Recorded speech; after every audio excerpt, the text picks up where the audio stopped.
Assalamualaikum warahmatullahi wabarakatuh. Selamat pagi anak-anak, berjumpa lagi dengan Ibu di pembelajaran kali ini. Anak-anak, sebelum pembelajaran dimulai, seperti biasa, yuk kita berdoa terlebih dahulu agar pembelajaran hari ini berjalan dengan lancar. Anak-anak, berdoa bersama-sama dimulai. Selesai. Anak-anak, seperti biasanya, mari kita lanjutkan pembelajaran hari ini. Tetapi sebelum pembelajaran dimulai, seperti biasa anak ya, tolong dipersiapkan buku dan alat tulisnya. Dan jangan lupa, anak-anak tetap semangat, tetap berusaha, karena kita masih tetap belajar di rumah karena COVID belum selesai. Sudah siap anak-anak? Kita lanjutkan pembelajaran hari ini tetap di tema 7, subtema 3, yaitu ayo memimpin pembelajaran 3 dan 4. Tolong dibuka anak-anak buku tema 7-nya, subtema 3, pembelajaran 3 dan 4. Sudah siap anak-anak? Mari kita mulai pembelajaran hari ini. Nah anak-anak, pembelajaran sebelumnya kita sudah belajar tentang bagaimana sikap-sikap yang harus dimiliki oleh seorang pemimpin dan bagaimana kita melakukan pekerjaan dengan secara bergotong royong, dengan harapan karena pekerjaan dengan cara gotong royong adalah untuk mempermudah, mempercepat, dan hasilnya akan lebih baik. Nah anak-anak, bergotong royong menandakan bahwa kita saling membutuhkan dan bukan makhluk yang paling sempurna. Siapkah kamu menjadi pemimpin yang dapat menghargai sesama? Ayo dipikir. Nah, gotong royong berarti masyarakat bekerja sama, saling membantu untuk mencapai suatu tujuan tertentu demi kepentingan bersama.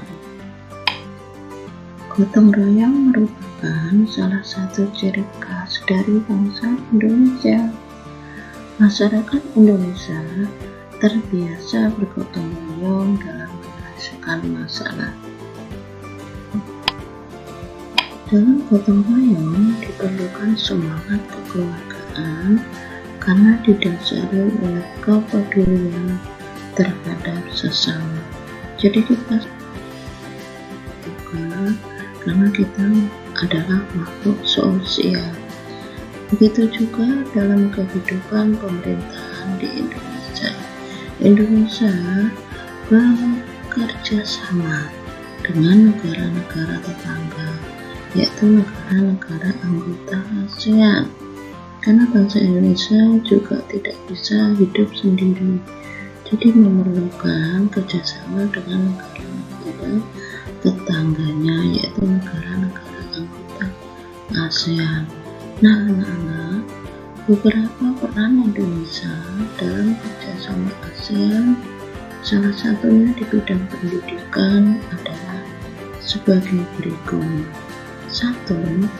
Mendukung program pertukaran pelajar dengan memberikan beasiswa kepada para pelajar berprestasi. Yang kedua, menyediakan sarana pendidikan yang memadai untuk meningkatkan kualitas dan daya saing pelajar Indonesia. Yang ketiga, mengusung kurikulum pendidikan yang berlandaskan pada perdamaian dunia, menghargai hak asasi manusia, serta prinsip demokrasi. Yang keempat, yaitu kerjasama dengan negara lain untuk mengembangkan ilmu pengetahuan atau teknologi yang dimiliki. Nah, anak-anak, itulah kerjasama Indonesia di bidang pendidikan. Anak-anak, mari kita lanjutkan. Seorang pemimpin juga harus pandai dalam berpidato. Di pembelajaran sebelumnya, kita sudah pernah belajar tentang pidato. Mari kita lanjutkan pembelajaran kali ini. Ingat kembali tentang teks pidato. Apa teks pidato itu? Yuk, siapa yang tahu? Teks pidato adalah teks yang berisi ajakan. Dalam menyusun teks pidato, kita harus menentukan dulu topik yang akan dibahas. Nah, di dalam penyusunan pidato ada unsur-unsur yang harus kalian perhatikan. Yang pertama adalah salam pembuka. Di dalam salam pembuka ini berisikan kalimat sapaan. Yang kedua adalah pendahuluan. Di dalam pendahuluan ini adalah seorang orator atau orang yang berpidato akan memaparkan topik permasalahan yang akan dibahas. Kemudian yang ketiga adalah inti. Di dalam inti di sini ini berisikan topik secara lengkap. Kemudian yang keempat adalah bagian penutup. Di dalam bagian penutup ini berisikan ajakan, harapan, dan himbauan. Sedangkan yang terakhir yaitu salam penutup. Bagaimana anak-anak? Kita lanjutkan. Nah, anak-anak, coba kalian perhatikan. Ini adalah contoh teks pidato berikut ada di buku paket tema 7 halaman 119 sampai 120. Nah, anak-anak tolong dibuka ya buku paketnya tema 7. Coba dicari halaman 119 sampai 120. Sudah ketemu? Bagaimana anak, sudah ketemu halaman 119 120 di tema 7? Nah, kalau sudah ketemu kita lanjutkan. Nah, kalian perhatikan paragraf pertama itu adalah pembukaan. Jadi kalian perhatikan kalimat-kalimat yang ada di paragraf pertama itu termasuk pembukaan. Nah, kita lanjutkan dari paragraf 2, 3, dan 4 itu termasuk inti. Kalian perhatikan kalimat-kalimatnya, coba kalian baca dulu bagian inti. Kemudian paragraf terakhir itu adalah penutup. Coba kalian perhatikan. Bisa kamu beri tanda pakai pensil di bukunya.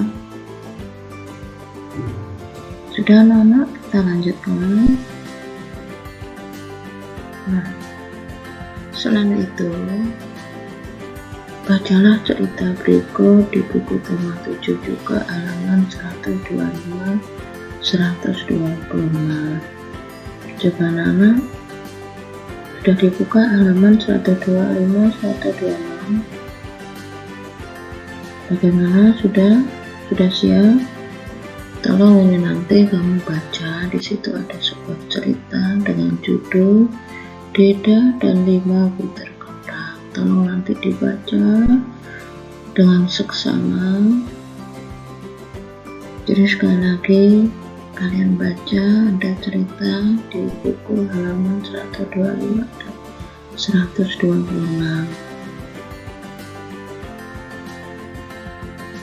Nah, setelah kalian baca, ini ada tugas, yaitu tugasnya identifikasilah penerapan nilai-nilai Pancasila yang ada pada cerita di atas. Jadi tugas anak-anak adalah mencari nilai-nilai Pancasila yang sesuai. Peristiwanya ada 5. Ini nanti kalian baca sendiri contohnya saja. Nomor 1, peristiwanya adalah Deda bermusyawarah dengan istri dan anak-anaknya. Intinya di sini adalah bermusyawarah. Nah, bermusyawarah ini kalian ingat, ini adalah termasuk nilai-nilai Pancasila di sila keberapa? Ayo, siapa yang tahu? Nah, bermusyawarah adalah termasuk nilai-nilai yang ada di dalam sila keempat, yaitu kerakyatan yang dipimpin oleh umat kebijaksanaan dalam bermusyawaratan perwakilan. Jadi tugas anak-anak ini nanti membaca peristiwa yang ada di dalam tugas ini, kemudian cari termasuk pengamalan nilai-nilai Pancasila keberapa, kemudian kalian tulis yaitu Pancasila sila keberapa. Bagaimana anak, sudah paham? Selamat mengerjakan. Tetap semangat ya. Sebelum pembelajaran hari ini kita akhiri, Ibu tetap berpesan jaga protokol kesehatan, selamatkan keluarga kita. Salah satunya adalah mencuci tangan, kemudian pakai masker, jaga jarak, jauhi kerumunan. Selamat berjumpa lagi anak-anak di pembelajaran berikutnya. Ibu akhiri pelajaran hari ini. Wassalamualaikum warahmatullahi wabarakatuh.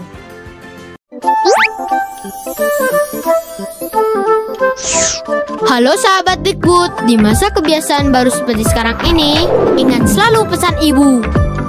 Keluar rumah kalau penting saja ya nak. Ingat untuk selalu 3M. 3M itu mudah dilakukan dan bisa mencegah penyebaran virus corona. Menggunakan masker, mencuci tangan dengan sabun dan air mengalir, menjaga jarak. Sahabat Dikbud, kalau kamu sayang keluarga, jangan bawa virus ke rumah ya. Ingat pesan ibu, ingat 3M.